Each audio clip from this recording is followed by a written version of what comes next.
Tragedi Rengat Berdarah 5 Januari 1949 dalam ingatan merupakan tulisan Dedi Armani pada tanggal 11 Januari 2019 dalam situs kebudayaan.kemdikbud.go.id.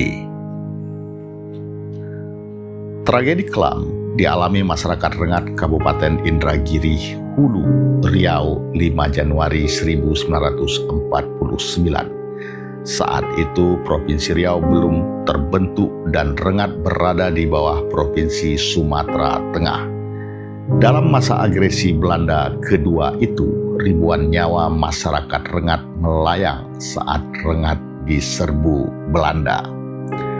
Hari Rabu 5 Januari 1949 pagi, dua pesawat Belanda jenis Mustang dengan cocor merah di depannya terbang rendah di langit kota Rengat yang baru diguyur hujan malam harinya.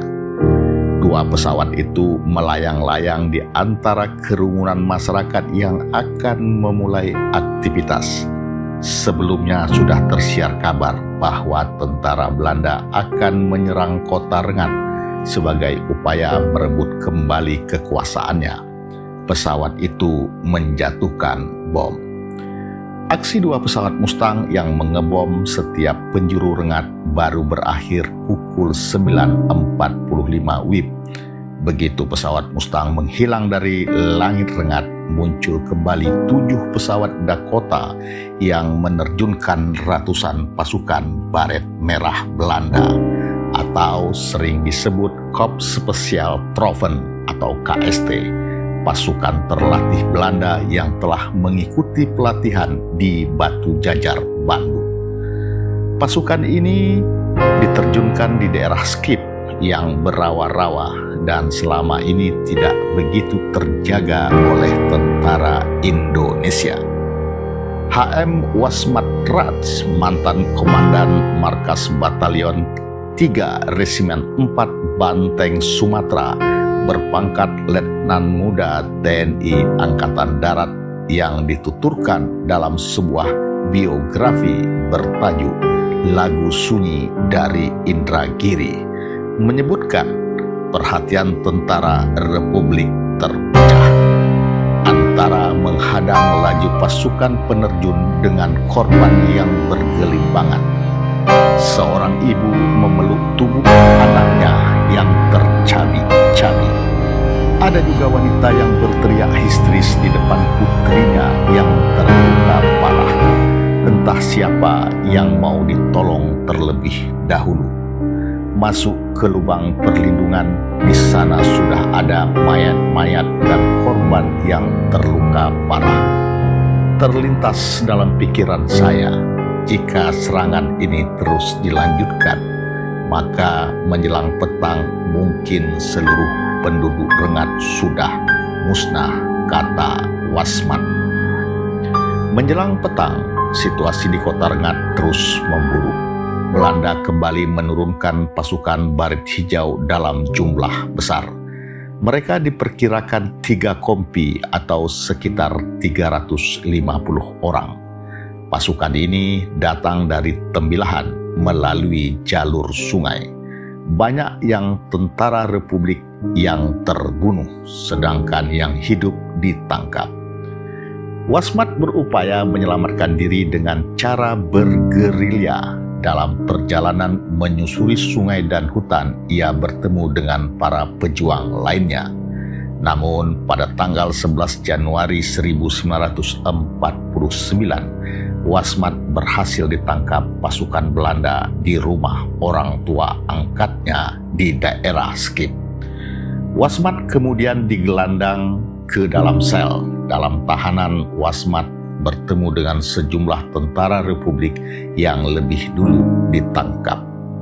Pejuang baru dibebaskan Belanda pada tanggal 27 Desember 1949 seiring dengan penyerahan kedaulatan Belanda kepada pemerintah Indonesia. Wasmat dan rekan-rekannya yang ditahan dibawa ke Taluk Kuantan untuk ditukar dengan tentara Belanda yang menjadi tahanan tentara Republik. Tragedi 5 Januari 1949 itu saat ini sudah diperingati oleh pemerintah Indragiri Hulu dan masyarakat setiap tahun sebagai hari bersejarah. Peringatan hari bersejarah itu sudah dikenal luas. Kisahnya sangat menarik dan bahkan banyak mengundang perhatian serius dari berbagai daerah, serta peneliti untuk lebih mendalami kisah peristiwa yang terjadi 66 tahun lalu itu. Sejarawan Universitas Amsterdam, Anne Lothhoek, dalam historia.id menyebut sumber Indonesia dan saksi sejarah yang masih ada menyebut sebanyak 1.500 sampai 2.000 kematian warga sipil yang turut jadi korban meliputi perempuan dan anak-anak. Berapa jumlah korban dalam operasi militer Belanda di Rengat saat ini masih dalam perdebatan. Sumber-sumber Indonesia yang berasal dari penuturan lisan dan kesaksian menyebutkan hampir 2.000 orang meregang nyawa. Sementara dokumentasi Belanda dalam Memorandum Excessnota atau Nota Ekses tahun 1969 meyakini seluruh korban berjumlah 80 orang. Angka ini didapat dari hasil penyelidikan pemerintah sipil Belanda melalui Keresidenan Riau. Anehnya, cerita kekerasan ini tak menemukan tempat dalam memori nasional kedua negara.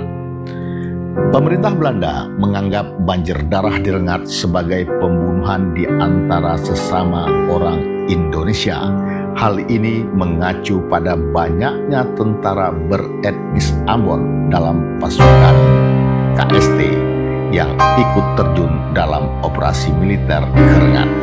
Selain itu, memasuki paruh kedua 1949, kedudukan Belanda secara diplomatik kian terdesak untuk segera melepaskan Indonesia, sehingga urusan kejahatan perang dibiarkan mengambang atau disembunyikan. Sementara itu, tak banyak penduduk Rengat berani bersuara mengingat keganasan dan kekhawatiran pembalasan dari tentara Belanda yang masih berjaga.